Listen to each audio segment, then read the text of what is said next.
अगर आपका आधार कार्ड 10 साल पहले बना था तो अब उसे अपडेट कराने का समय आ गया है, क्योंकि भारतीय विशिष्ट पहचान प्राधिकरण यानी कि UIDAI फिलहाल आधार दस्तावेज अपडेट करने की सुविधा मुफ्त में ही दे रहा है। लेकिन ये सुविधा केवल 14 जून तक ही उपलब्ध है।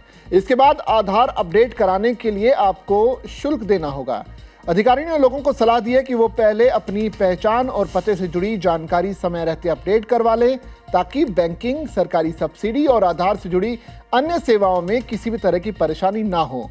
UIDAI के मुताबिक आधार की जानकारी का सही और अपडेट रहना बहुत जरूरी है। 10 साल के लंबे समय में किसी भी व्यक्ति का पता बदल सकता है, उसके चेहरे में बदलाव आ सकता है या फिर अन्य व्यक्तिगत जानकारी भी बदल सकती है। यदि आधार में पुरानी जानकारी बनी रहती है तो बैंक KYC, सरकारी योजनाओं का लाभ लेने और कई आधार आधारित सेवाओं के इस्तेमाल में भी दिक्कतें आ सकती है। इसी वजह से UIDAI लोगों को हर 10 साल में आधार की जानकारी अपडेट कराने की सलाह देता है, ताकि सभी सेवाएं बिना रुकावट चलती रहें। फिलहाल ये डॉक्यूमेंट अपडेट सेवा UIDAI की आधिकारिक वेबसाइट पर 14 जून तक मुफ्त में उपलब्ध है। इसके बाद सामान्य शुल्क लागू होगा। अच्छी बात यह है कि ये प्रक्रिया ऑनलाइन भी की जा सकती है, जिसे आप अपने मोबाइल या फिर लैपटॉप से घर बैठे आसानी से पूरा कर सकते हैं।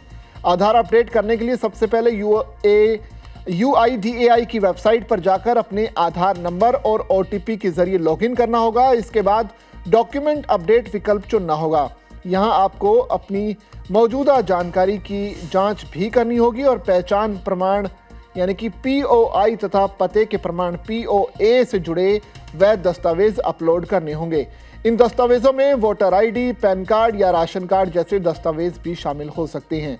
लॉगिन करने के बाद नाम, लिंग, जन्मतिथि और पते जैसी जानकारी को ध्यान से जांचें। अगर सभी जानकारी सही है तो उसे पुष्टि करके ज़रूरी दस्तावेज उपलब्ध करवाएं यानी कि अपलोड कर दें।